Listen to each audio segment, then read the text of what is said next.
countdown. Press the start button, then it's over to you. Cool. 3, 2, 1.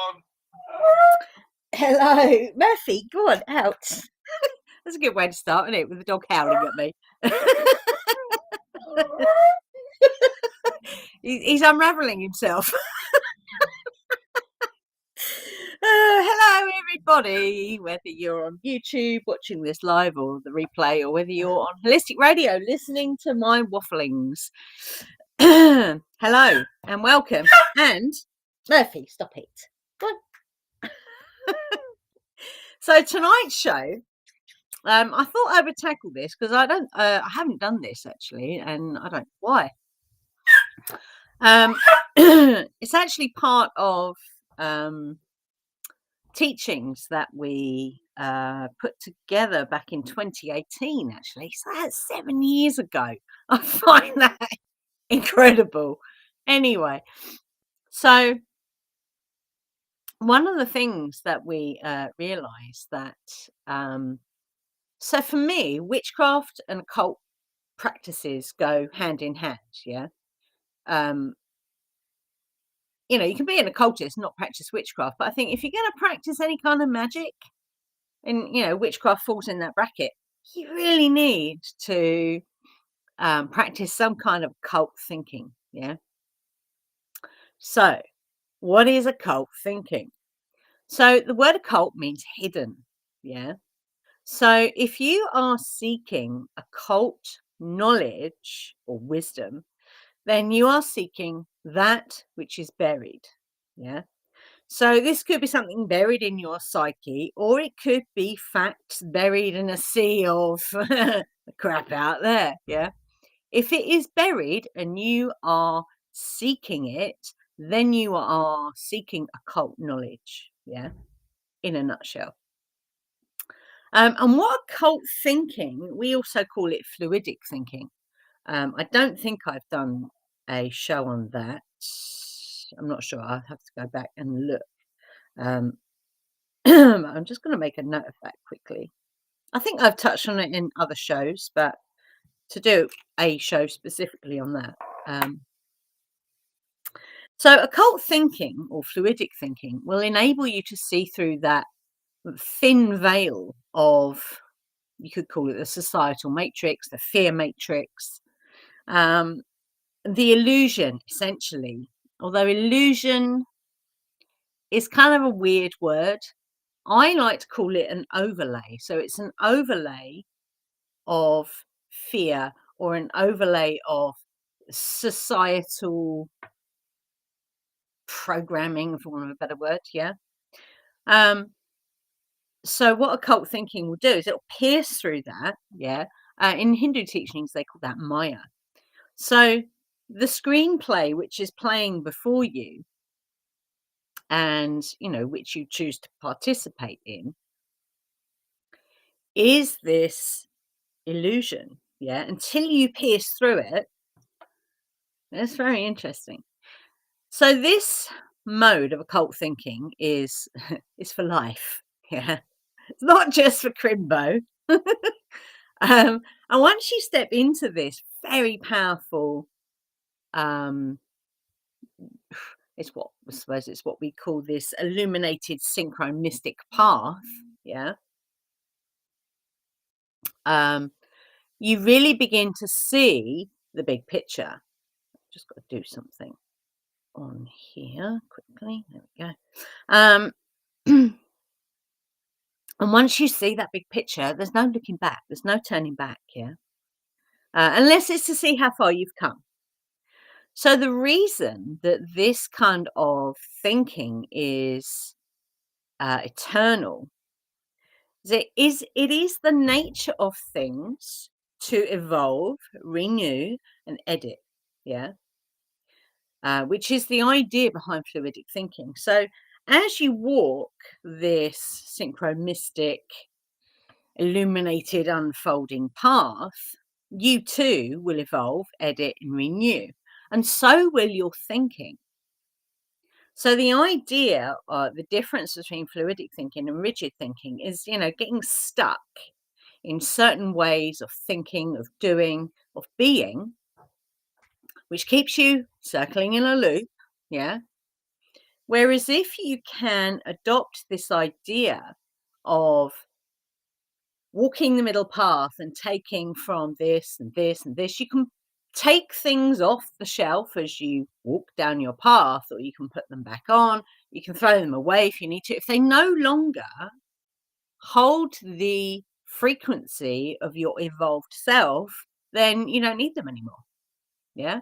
They become null and void. Yeah.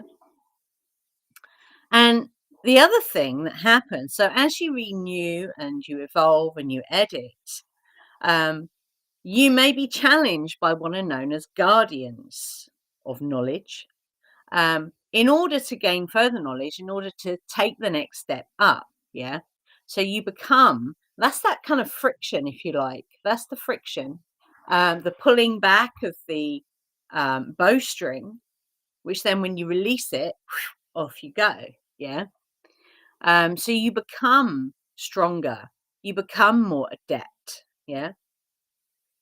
So the guardians, you could say, are like a check-in energy. Almost like, are you sure you want to go further? Are you sure? Are you sure? Okay, off you go. um, and this could manifest as like a block, but maybe not a block, in fact, because there's a difference between your path being completely blocked and having to go a different way, because that's actually not your path, or a bump in the road. Yeah, there's a difference.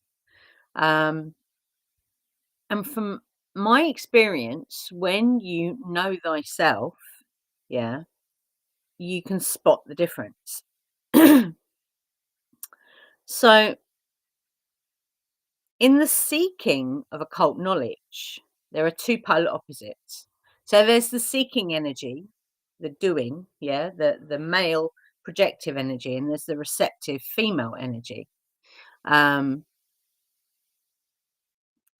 So once this knowledge has been assimilated, it brings you to the middle path, or the middle pillar, yeah, which is the place where you then observe from, that grounded, centered middle path, yeah. So occult thinking is always evolving, shifts and moves. So you could call yourself a shapeshifter, yeah. As you grow and learn, unlearn, relearn, question, reflect, rebuild, yeah. So that's the ebb and flow, if you like, yeah. This constant change, and your own creativity. What that means is that you don't get stuck in. So in your creativity, you don't get stuck doing the same thing all the time, yeah. And it also enables you to deconstruct ideas and concepts and then rebuild them as you need them, yeah. And the more you do that, the easier it is for you to do that, yeah. Occult thinking will certainly challenge your ideas, your perceptions, your self-imposed restrictions. And by deprogramming yourself or unraveling yourself, uh, it certainly encourages you, encourages you. I am English, I promise, to be honest with yourself. And I think that's the reason why witchcraft and occultism go together. Yeah. Because if you're going to practice witchcraft and magic, you need a very firm base on which to do that work, from my own personal point of view and I suppose experience as well. Now, occult thinking is not neat and tidy. uh, yeah, get your hands dirty, yeah, rummaging around in the mud of your mind, if you like, rolling up your sleeves and doing the work. This is the great work. This is the inner work. This is what this is all about. And some people find that easier than others. Um, and one of the things that we do kind of pride ourselves on is, when we have guided people through this kind of process, I suppose, we've walked that with them. Um, and what I would say is if you're finding huge resistance, then when you move through that resistance, that's where the powerful stuff is. Yeah. Um, so the idea of unraveling yourself, what does that even mean? Yeah. So this idea of unraveling yourself, think of it like a Swiss roll. Yeah. So if you make a Swiss roll and you add the filling, and you roll it back up. What if that filling doesn't resonate with you? Yeah. What if you have out evolved that filling? Yeah. Well, you just unroll it or unravel it, and then replace the filling with something that does resonate with you. Yeah. So this is the deconstruct aspect of get you could even say it's a banish, yeah, banishing the programming which no longer serves you. Um, because there are some programs that are actually helpful, like, you know, how to cross a busy road. That's quite important. That's a good thing to keep in there, yeah. Um, but what I would say that this aspect of unraveling yourself does require an inquiring and open mind. So how do we do that? Well, we do that by challenging our own limiting beliefs. And years and years ago, and this was 30 years ago when I was doing this. So if I had a thought that came in so I was practicing this even though I didn't know what I was practicing. Yeah. So a thought would come in, and I used to have some quite disturbing thoughts when I was younger. Um, it's like I would have a little what they called little caretaker in my mind, and he'd come in one end with a broom, great big broom, and sweep out that you know disturbing thought literally out of my ear. Yeah, it was just really cool, and that used to come in after a while. It became something that came in automatically if it was something that wasn't aligned with who I really am. Yeah. But I didn't know I was practicing occult skills, but that was what I was doing. Um, so, what is the point? And what is the point of doing this unraveling? Because it is work, it is messy, and can be unpleasant sometimes. If you're looking at something in its face, something that you really don't want to look at for whatever reason, that can be quite unpleasant. Yeah. However, it's very powerful work, and once you move past any kind of restriction that is self-imposed, yeah, then it literally sets you free.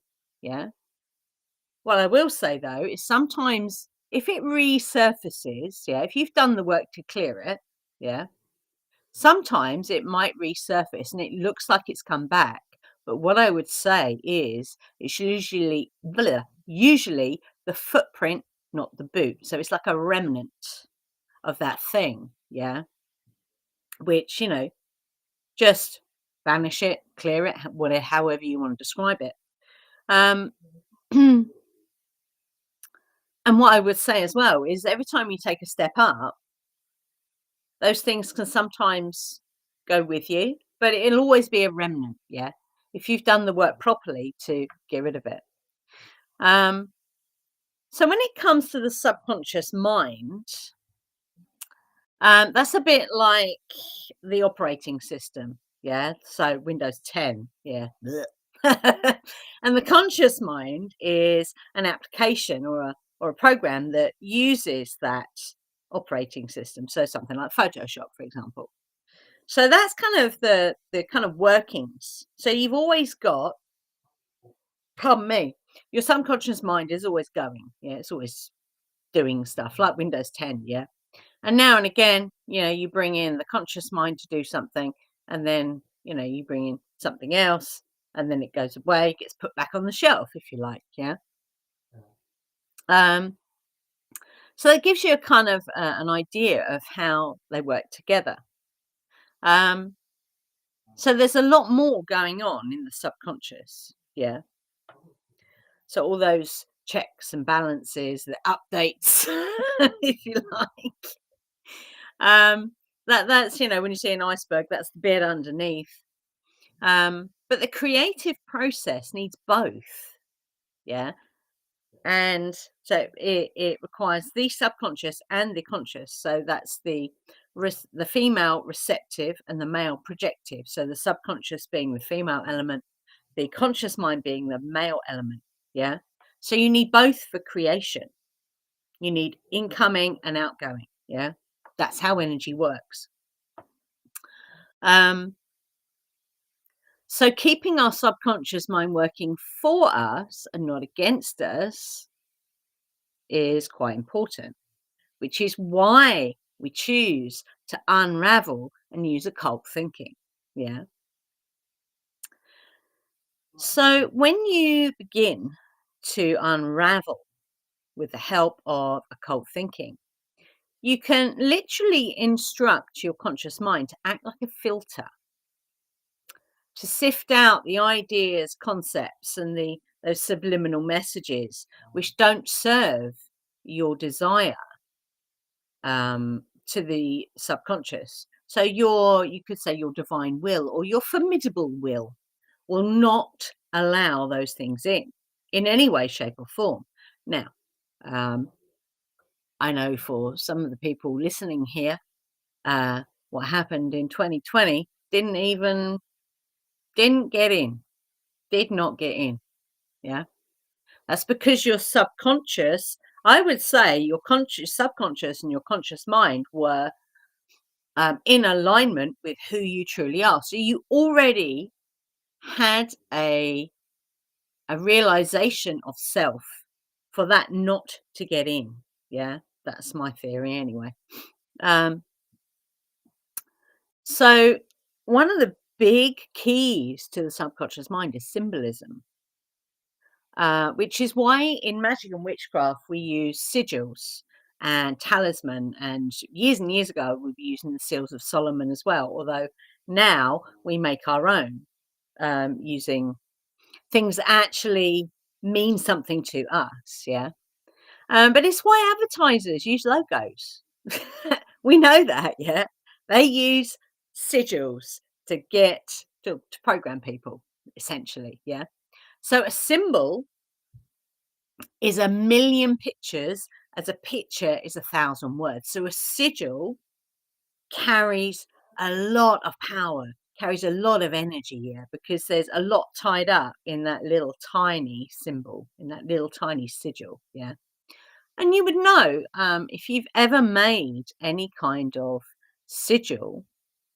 I'm thinking of one at the moment that I have that helps to amplify my light if I'm going somewhere that's a little bit dark or shady. And when I say shady, I mean, well, I used it a lot when Ian was in hospital. Tells you a lot right there. To amplify my light, I use this particular sigil with crystals added. And it's very powerful because when you're creating it, all your intention is going into this little tiny symbol sigil. Yeah. So when it comes to using the subconscious mind energy for getting what you want or aligning to your true nature is probably how I would put that now.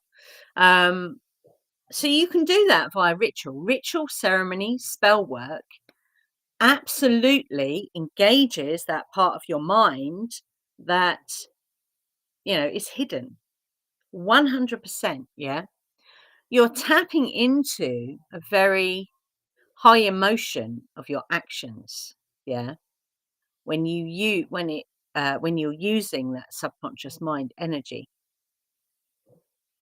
Um, so one of the things you can do, so if you treat your magic work like you're going on a date, yeah, for example, so there's the anticipation, there's the preparation of your magical space, the tools, everything, yeah, and yourself as well.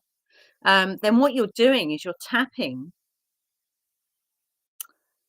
you tap the conscious mind for the actual doing of the magic. Yeah. As long as both minds are in alignment, then that magic works. That makes sense. Yeah. And I would say there is no such thing as a half-assed magical working. Yeah. It's about building that energy in whichever way works for you. Obviously, different things work for different people. And also your intention. Intention is 99% of universal law. Yeah. And the outcome will always mirror the amount of effort that you put in. Yeah. So whatever is embedded in your subconscious mind that is not aligned will, to some degree, affect your conscious mind and then your actions. Yeah. So by kind of digging out those voices, yeah, and really aligning with who you truly are and how that wants to express itself in this dense realm, yeah, that's what then aids your physical manifestation, yeah, of the world that you want to experience. Does that make sense? I hope that makes sense. Um, so this true knowledge, this true wisdom that you have innately inside you, it does require those programmed voices to be silent, not necessarily all the time, but you can learn to block them out. Meditation is amazing, or being creative is amazing. It's an amazing learning tool to be able to block those out. Yeah. And it is possible. It really is. Because are you a powerful creative being or not? That's the place I always come back to. Yeah. And, don't get me wrong, there will be things that will challenge you on that way. Absolutely. As we've spoken about before, these guardians, is that what you really want? Yes. Are you sure? Yes. Are you sure? Yes. Okay, then. Off we go. um, so if you command it to be, then it will be. Yeah. Um, so stillness is a very important thing here, which is again why that outpouring of creativity, or being in meditation, or when you are out walking and your mind is still, your whole being is still, even though you're walking. That is possible, promise. That stillness is so important, yeah, for both minds to be able to connect to, I would say, your higher self, the part of you that's bigger and sees everything. Yeah. That stillness is so important, because all the time you've got this background noise going on. You can't hear it. You literally cannot hear it. Yeah. Um, and you'd be surprised when downloads or information, whatever you want to call that, from your higher self comes in. I used to call them plops because it literally that's what it felt like. That plop, okay. Um, they come at the most inopportune moments, like sitting on the toilet or stirring a sauce on the stove. Because those times are times when you are usually quite still. There's a meditation there, even if you're sitting on the toilet. Yeah. So let me just scroll through my notes here, because there's a lot of stuff here that is really that important.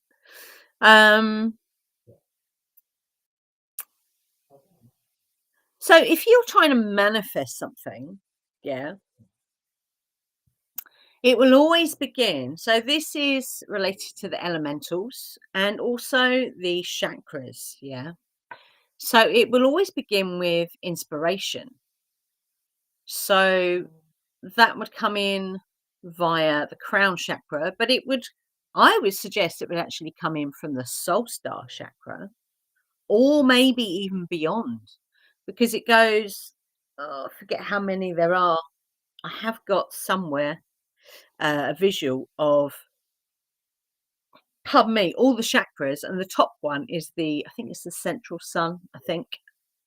So your inspiration could actually be coming from the central sun, and it gradually works its way down through the crown, which is father sky, which is inspiration. That's the projective energy. Yeah. It works down um, through your intuitive center. So there would be like it's a bit like a filter, if you like. Yeah. So it moves down through the chakras, and the elementals begin to get involved.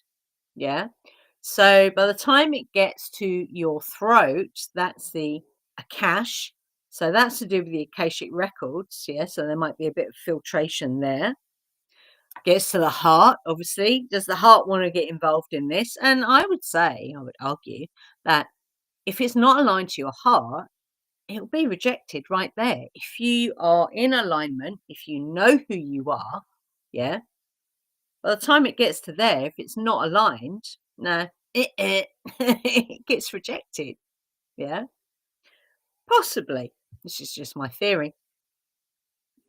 And then you come to the fire elemental, yeah, at the solar plexus, where it kind of, once it's gone through the heart chakra and it gets to the solar plexus, it kind of starts to form, gets almost like gets baked, yeah, because that's fire. So the heart is air, yeah, so it goes Akash. I'm not sure on the elementals for the crown and the third eye. I don't think there's elementals that correspond to that, but I would say they're very well. You could even say they're ether. Actually, I think beyond Akash is ether or the void, maybe. Who knows? Um, and then we get when you get past fire, you come to water, the element of water, at the second chakra. Which what would water do to your manifestation? Maybe it would kind of smooth it. It would shape it a little bit because that's what water does. Yeah, it smooths things. It shapes things. And then by the time it gets to the root chakra, then it's like a birthing, literally. Yeah, it's a birthing of your manifestation, which is the earth elemental. Very interesting. Um, So the manifestation is the outcome of your process, if that makes sense. Um, and there is magic in the letting go to that process, if that makes sense. You're handing it over to who you truly are. Yeah. I hope that makes sense. Um, so don't hold on to it. I don't know, everyone talks about that, but how do you do that in a practical way? Um, if it's something you're creating, like a painting, for example, then always remember that you are not the painting. Does that make sense? The painting is the outcome of your manifestation, of your process, sorry. So the manifestation, i.e., the painting, is the outcome of your process, of this process moving through the chakras and out and being birthed into a painting. Yeah. So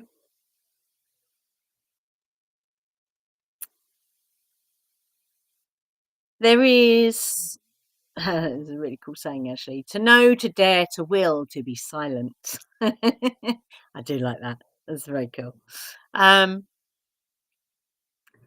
and the idea of personal responsibility and self-discipline. So, you know, if you want to create a painting, there's definitely an element of personal responsibility there and self-discipline.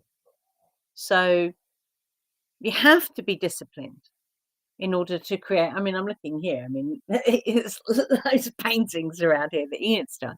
There's a discipline there, yeah.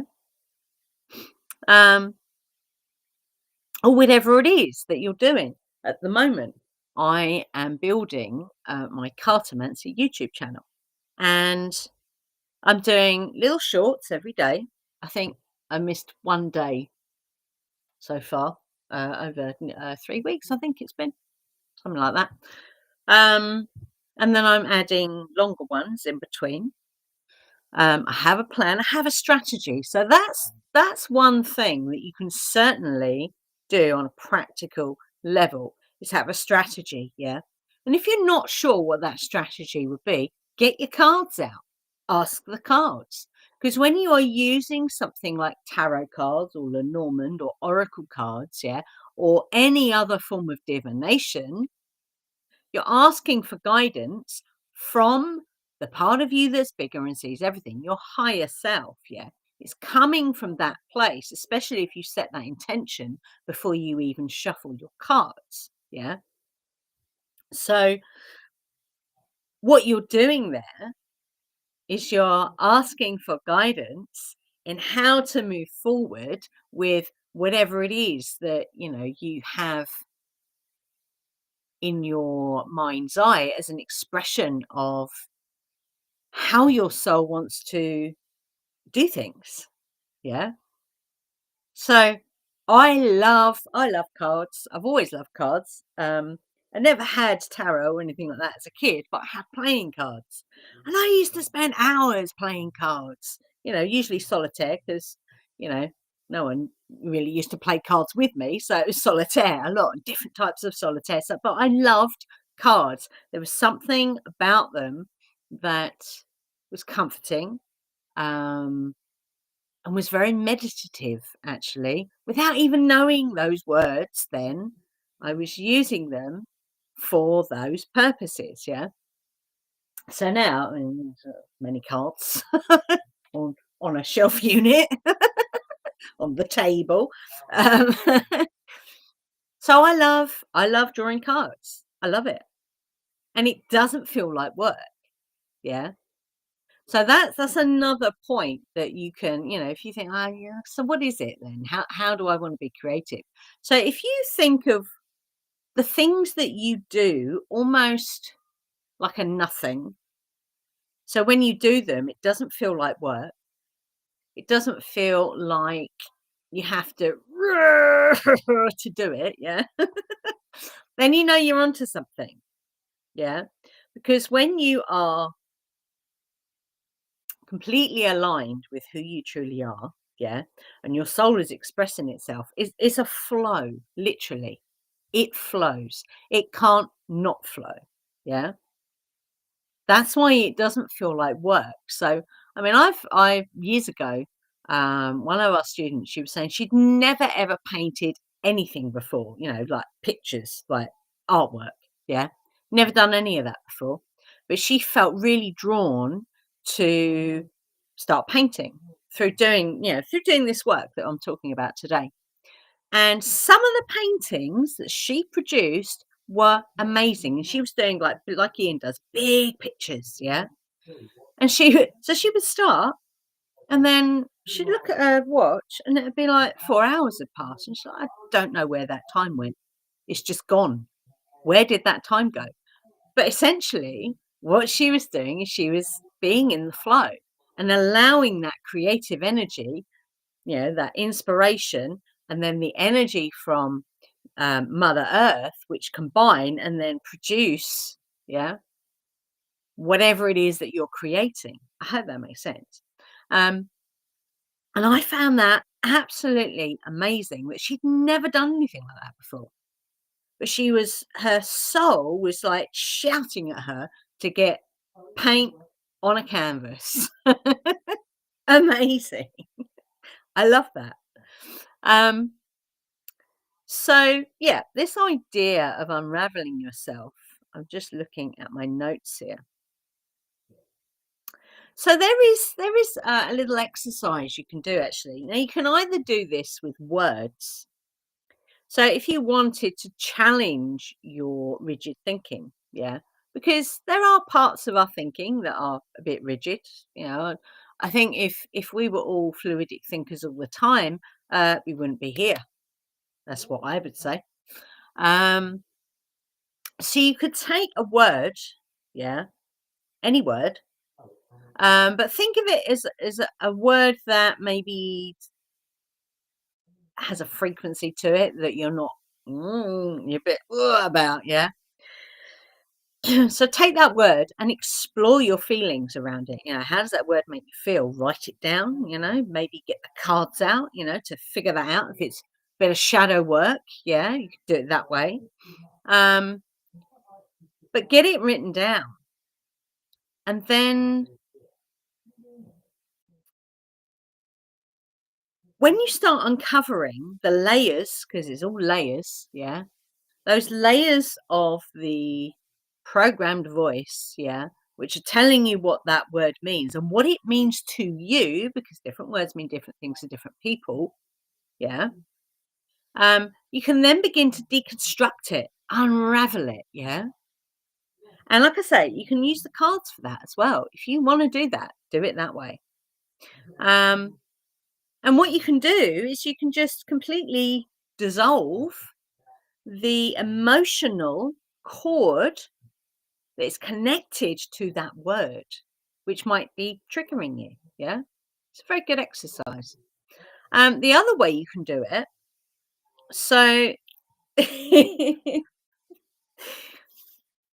can take a subject, yeah, which you have no knowledge about whatsoever, yeah, or it can be something you're very skeptical about, and go and do some research on it. And I mean, dig around, really go into it, yeah. Um, go a few pages in on your Google search or go to the library and sit there for 4 hours, however long, yeah.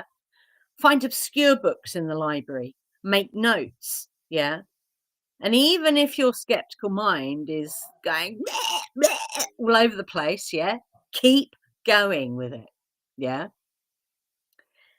And again, see how, sort of itchy nose, see how these pieces of knowledge make you feel?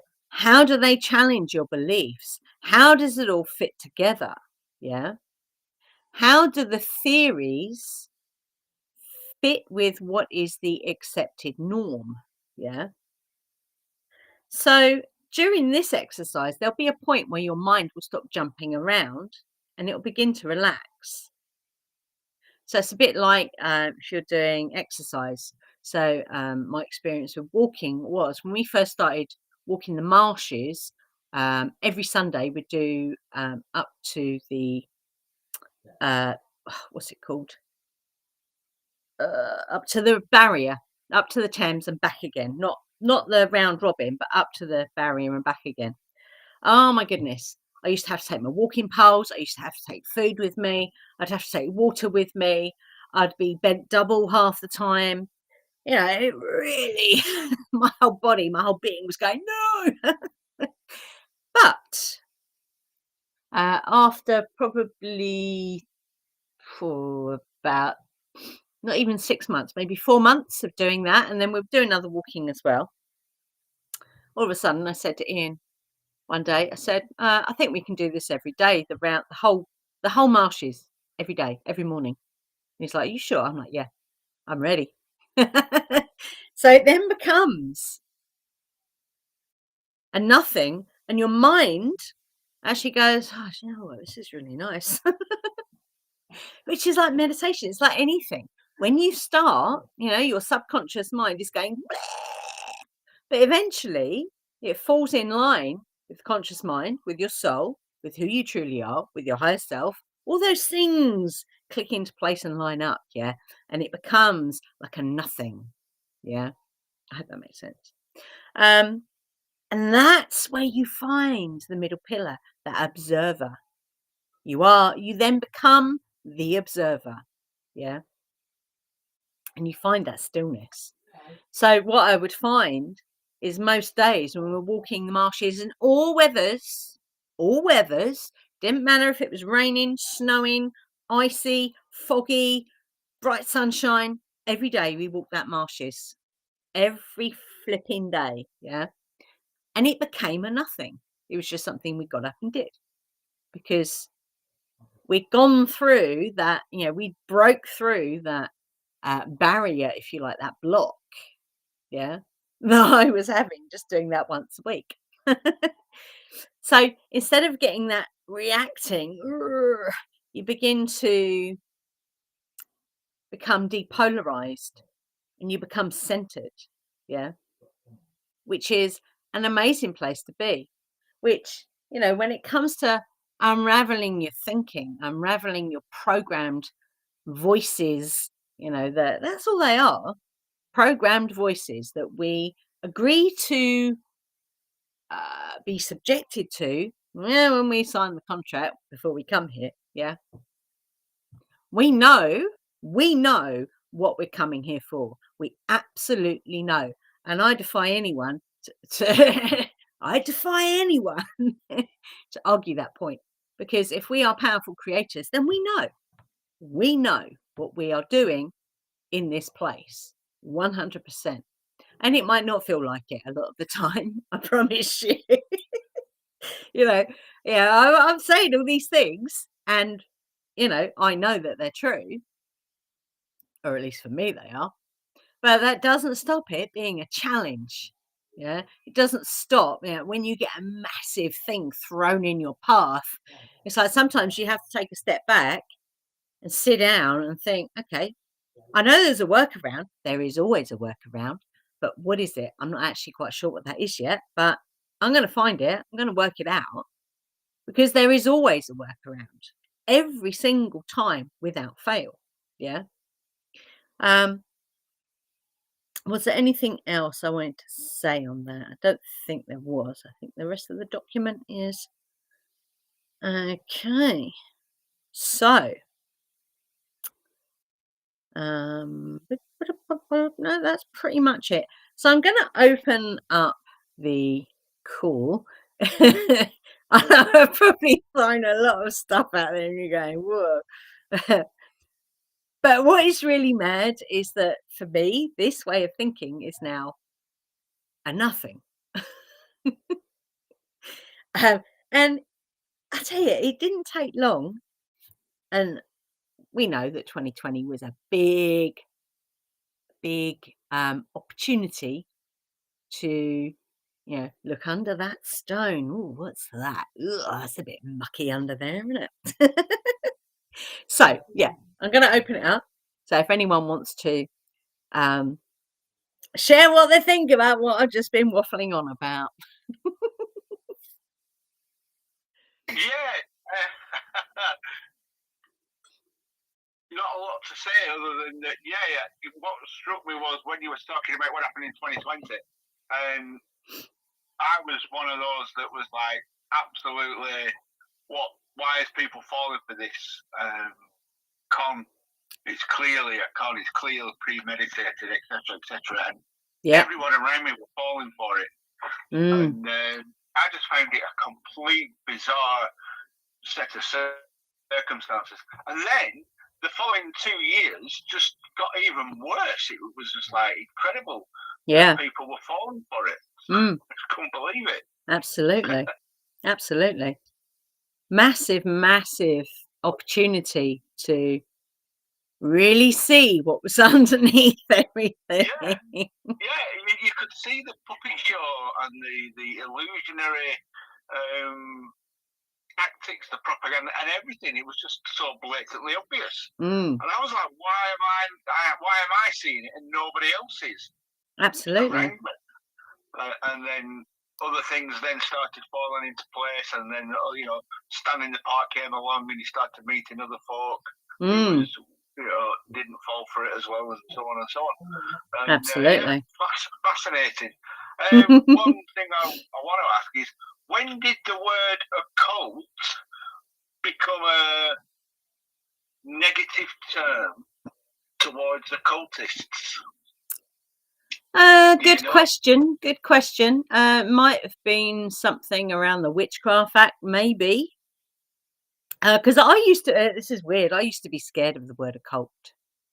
I used to be scared of the word witch. I used to be scared of anything that I couldn't see. So I don't know if anyone wants to go and do a little search. But it probably has something to do with the Witchcraft Act, because if you were doing anything that was considered in any way, shape, or form that could be deemed as witchcraft, then you'd be in trouble. So it wouldn't surprise me if it's around that. Yeah, I sort of came to the same sort of conclusion. Yeah. I suppose happenings of the word occult before, so let's just say before 2,000 years ago, was the word occult used anywhere that you're aware of? I know they use it in astronomy for meaning a planet that is moving around. So it's usually a moon, actually, moving around a planet, and I think it's when it casts a shadow. It's called occultation. So I know they use it in astronomy, and they would have used that in astronomy since astronomy was a thing, which is quite a long time. Hence the word meaning hidden. Absolutely. Yep. One planet is behind another. Yeah, hi. Hello. Hi. So I just looked that up, and of course it's not the AI that comes up first. Yeah. Yeah. The word, because I asked when did the word occult enter our language, and it said the term occult entered the English language in the late 14th century, derived from the Latin word occultus, meaning hidden or concealed. Mm-hmm. It became more specifically associated with supernatural sciences like magic and alchemy by the 16th century. Okay. The word was used in English as early as the 1530s to describe something secret or not divulged. So there's loads out there. Yeah. It seems like several hundred years ago, Andy, really. Yeah. Right, yeah, cool.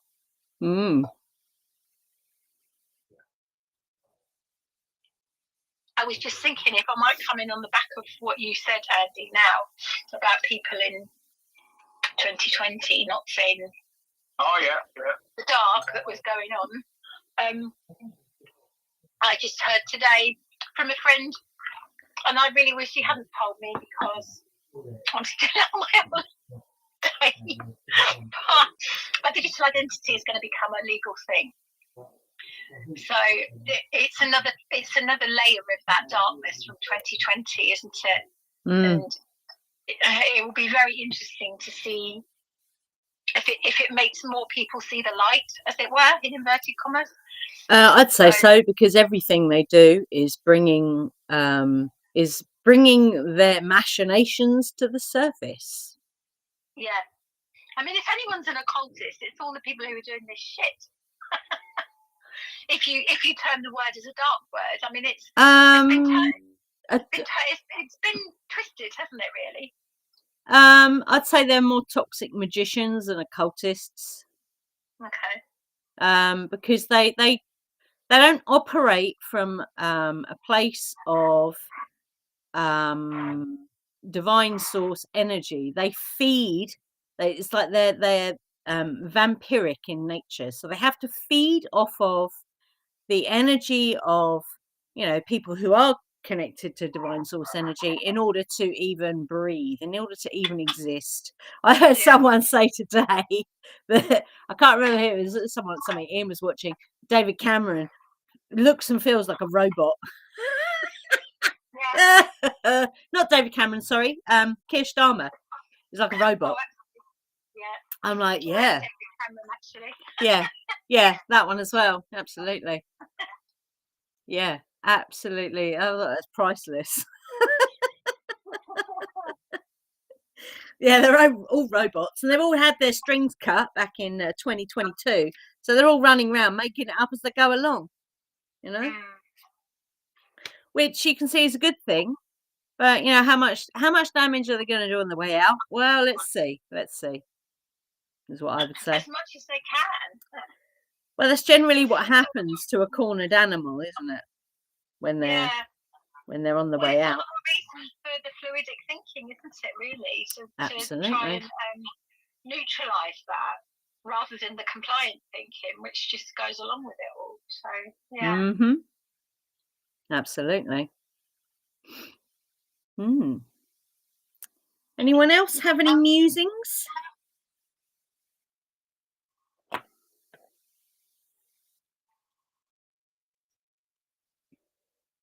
No, I've got nothing more to add in that sense.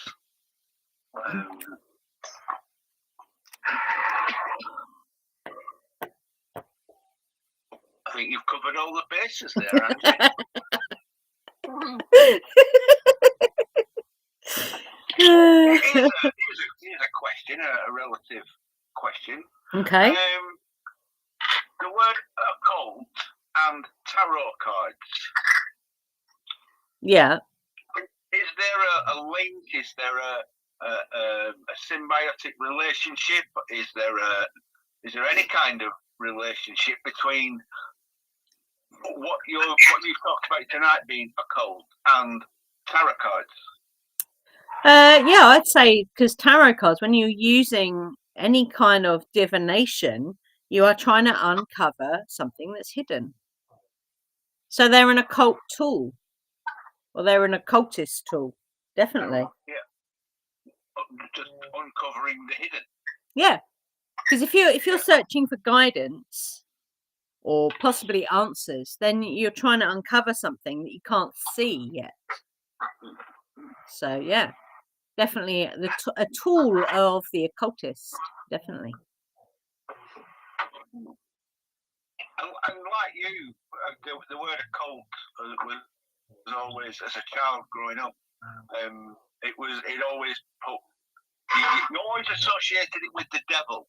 It was Yes. the devil's work. Yes. It's evil. So you always assumed that the occult didn't mean hidden, it meant evil. Yeah, that's very true. And a lot of deeply Christian people are quite terrified of tarot. They do see it as just that, as the devil's work. Yeah. Well, I was told that yoga and meditation were the devil's work. Yeah, well, we're just going to say they see a lot of things that is the devil's work. It's all the devil's work, it's all the devil's work. Yeah, I find it fascinating that you've got to believe in Christianity to then believe in the devil. Yeah, absolutely. If you don't believe in it, then the devil disappears. 100%. I think I spent a long time in my late teenage years reading lots of Dennis Wheatley novels. So yeah, I think that probably didn't help my my fear of the word occult. For those that don't know who Dennis Wheatley is, can you just do us a brief synopsis of? He wrote The Devil Rides Out, amongst other things. So if you've ever seen the film with, oh God, Peter Cushing? Is it Peter Cushing or the other one? I can't remember. Yeah, which is all about, satanic stuff, magic, ritual, witchcraft, So I read those books. I don't know for what purpose, but basically it didn't help with the idea that, the word occult was the devil's work. So it's like I was trying to deprogram myself in a very strange way.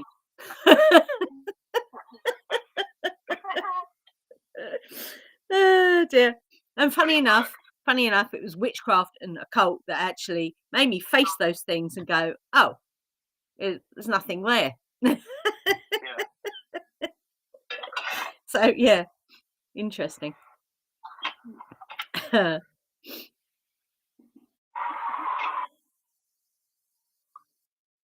we're almost at the hour. I'm going to pull one card, just finish on. Oh, go on, then. One card from the Lyran deck. One card to finish on. Oh, that one. Oh, okay. We have Life is Precious. Let me put that in the group. Take picture. Love this. Life is precious. Follow your bliss, risk and reward, cosmic upgrade. Kind of sums up, unraveling yourself, definitely. Because life's too short to follow the programmed squeaky voices. Way too short. Yeah. Even if you believe you're eternal, life is still too short to follow the programmed squeaky voices. That's my take anyway. Yep, never followed them. Always followed by the seats of my pants, always been the rebel, always played outside the system, but played the system when I needed it. Yeah, absolutely. Yeah, I agree. And still am. I still do that. I still, that's my whole ethos. Because I know that the system is there, and I know that I'm external to it, but every now and again you've got to dip your toe in there. Yeah. Or stick your nose into the matrix, or whatever you want to phrase it. But you can pull yourself out of it as well. So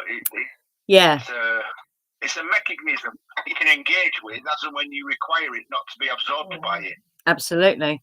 Yeah, 100%. And I think too many people are absorbed by the mechanism of the system. Yeah. Oh, very true, Andy. Yeah. And that can be any part of the system. Yeah. Oh, yeah. Definitely. Different parts of the system frown upon other parts of the system. Oh, yes. Big time. You're of the 13-toothed cog system, are you? Well, we're in the 6-toothed cog system. We're superior. Yeah, absolutely. It's quite crazy, actually.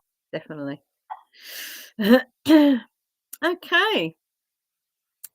Well, I think that's it I don't think I've got anything else to say unless anyone else wants to